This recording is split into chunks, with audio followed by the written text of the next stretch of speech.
বমি হয়, কাশতে কাশতে বমি হয়ে যায়। এত বমি হয় সে দুর্বল হয়ে পড়ে। কাশিটা হয় মাঝরাত্রে, বিশেষ করে যখন সে শুয়ে পড়ে তখন থেকেই তার কাশি শুরু হয়।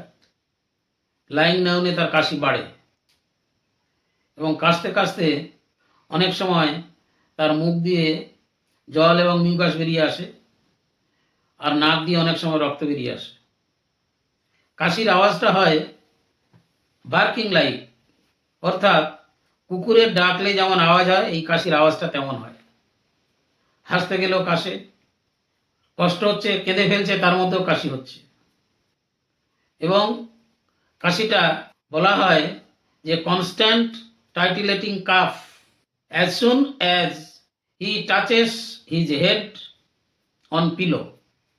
বালিশে মাথা রেখে শুলেই তার কাশিটা শুরু হয়ে যায়। কিন্তু অন্য সময় ঘরের মধ্যে আছে, বসছে, দাঁড়িয়ে আছে, তখন কাশিটা কম থাকে। শুলেই তার কাশি বাড়ে। আরেকটা জিনিস হচ্ছে, হাম হয়েছিল, হাম সেরে গেছে, তারপরে তার কাশি হচ্ছে। এটা মনে রাখতে হবে, হাম সেরে যাওয়ার পর তার কাশি হয়।